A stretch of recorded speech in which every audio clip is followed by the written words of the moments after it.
कार्तिक मास महात्म्य कथा अध्याय 15। श्री विष्णु भगवान की कृपा हो सब पर अपरंपार। कार्तिक मास का कमल करे 15वां विस्तार।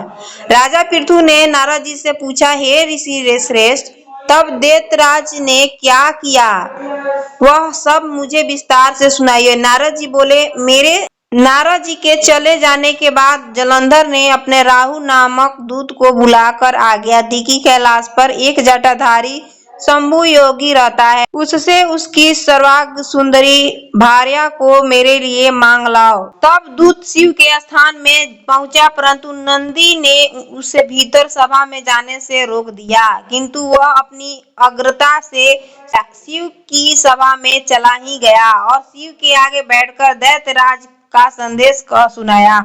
उस राहु नामक दूत के ऐसा कहते ही भगवान शूलपाणि के आगे पृथ्वी फोड़कर एक भयंकर शब्द वाला पुरुष प्रकट हो गया, जिसका सिंह के समान मुख था।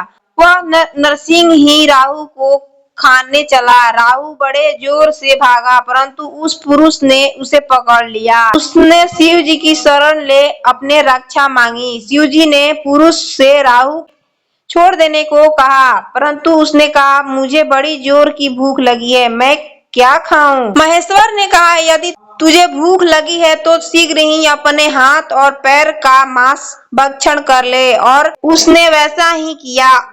अब केवल उसका सिर शेष मात्र रह गया। तब उसका ऐसा कृत्य देख शिव जी ने प्रसन्न हो उसे अपना आज्ञापालक जान अपना परम प्रिय गण बना लिया और उस दिन से वह शिव जी के द्वार पर स्वकीर्ति मुख नामक गण होकर रहने लगा। अध्याय 16। सुनो लगाकर मन सभी, संकट सब मिट जाए। कार्तिक महात्म्य का कमल पढ़ो 16वां अध्याय। राजा पृथु ने कहा, हे नारद जी, ये तो अपने भगवान शिव की बड़ी विचित्र कथा सुनाई। अब कृपा करके आप यह बताइए कि उस समय राहु उस पुरुष से छूटकर कहाँ गया? नारद जी बोले, उससे छूटने पर वह बर्बर नाम के विख्यात हो गया। अपना नया जन्म पाकर वह धीरे धीरे जलंधर के पास गया और वहां जाकर उसने शंकर की सब चेष्टा कही। उसे सुनकर दैत्यराज ने सब दैत्यों को सेना द्वारा आज्ञा दी। काल नेमि और शुंभ निशुंभ आदि सभी महाबली दैत्य तैयार होने लगे। एक से एक महाबली दैत्य करोड़ों करोड़ों की संख्या में निकले युद्ध के लिए जुटे पड़े। महाप्रतापी सिंधु पुत्र शिव जी से युद्ध करने के लिए निकल पड़ा। आकाश में मेघ छा गए और बहुत अपशगुन होने लगा।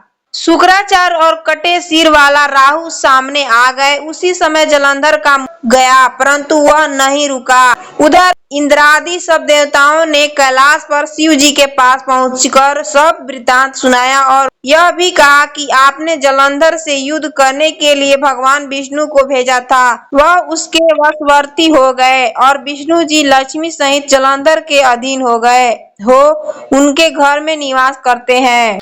अब देवताओं को भी वही रहना पड़ता है। अब वह बलि सागर पुत्र आपसे युद्ध करने आ रहा है, अतः आप उसे मार कर हम सबकी रक्षा कीजिए। यह सुनकर शंकर जी विष्णु जी को बुलाकर पूछा, हे ऋषिकेश, युद्ध में आपने जलंधर को संहार क्यों नहीं किया और वैकुंठ छोड़ आप उसके घर में कैसे चले गए?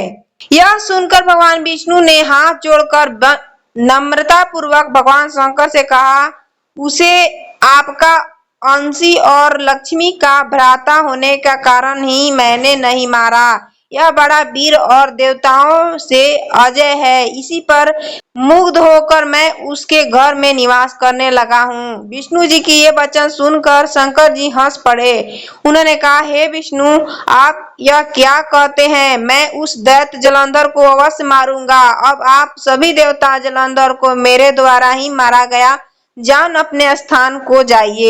जब शंकर जी ने ऐसा कहा तो सब देवता संदेह रहित होकर अपने स्थान को चले गए। इसी समय पराक्रमी जलंधर अपनी विशाल सेना के साथ पर्वत के समीप आ कैलाश को घोर सिंहनाद करने लगा। दैत्य के नाद और कोलाहट को सुनकर शिव जी ने नंदी आदि गणों को उससे युद्ध करने की आज्ञा प्रदान की। कैलाश के समीप भीषण युद्ध होने लगा। दैत्य अनेकों प्रकार के अस्त्र शस्त्र बरसाने लगे।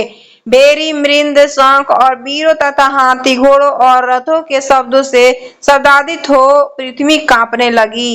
युद्ध में कट कर मरे हुए हाथी, घोड़े और पैदलों और पहाड़ लग गए। रक्त मांस का कीचड़ उत्पन्न हो गया। दैत्यों के आचार्य शुक्राचार्य जी अपने मृत संजीवनी विद्या से सब दैत्यों को जिलाने लगे। यह देखकर शिव जी के गण व्याकुल हो गए और उनके पास जाकर सारा वृत्तांत सुनाया।